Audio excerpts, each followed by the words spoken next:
I remember when Kanban first arrived and pull systems, Yeah. and it was like you've brought the supply chain into the company. Yeah. So now you pull stuff from the previous person, and Yeah. and the idea was there wouldn't be an overall control. It would just work because I would pull from you, you'd pull from Andrew, and it would flow through the system. And Absolutely. that was regarded as really radical. Was it? And yet all we were doing was saying, well, why don't we do what So, the supply why chain don't we take does anyway? And it works really Yes. well, actually, doesn't it? And it keeps Yeah. your stock control down, your levels. It keeps your levels of stock down because you have limited buffers between each operation and all of that. Yeah, but so there's an interesting point here, though, because I remember the introduction of Kanban and how it does really work.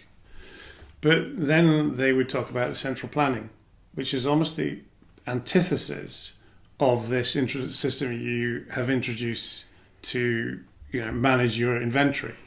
So alongside the old MRP systems or ERP systems... You say old, but loads of people are still using it. Yes, I know. It's which is unbelievable. madness. And they always go, it doesn't work, but we've got no choice. That's right. And actually they have got a choice. And of course, they realise. the addiction to reductionism and the centralised control doesn't allow the free market, let's say, system of Kanban to work properly. So you're actually running two systems alongside each other. So they use MRP to decide what to feed into the Kanban and system. also to recognise what the purchasing department, because they've got to be involved in it all, because they've got to place the orders. Yeah. So you're actually double handling it all. You've put Kanban in. Oh yes, and we need this as well.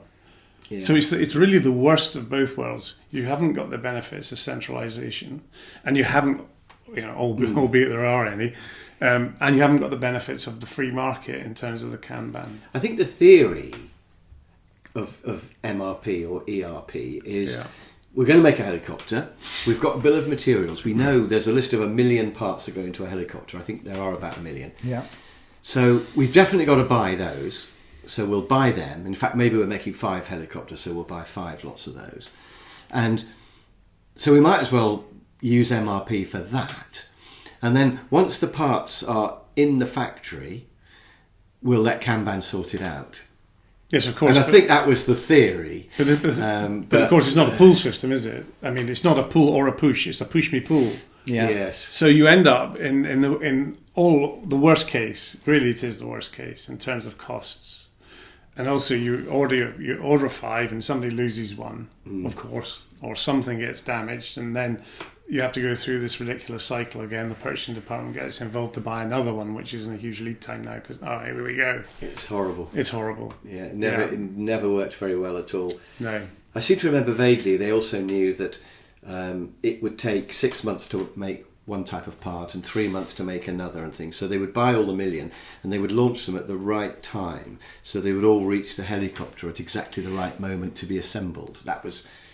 Yes, in plan. this beautiful world of but as you say, they always scrap some, and then the customer changes their mind, or the design gets updated, or there's something wrong with the material, and so managing that becomes horribly complicated.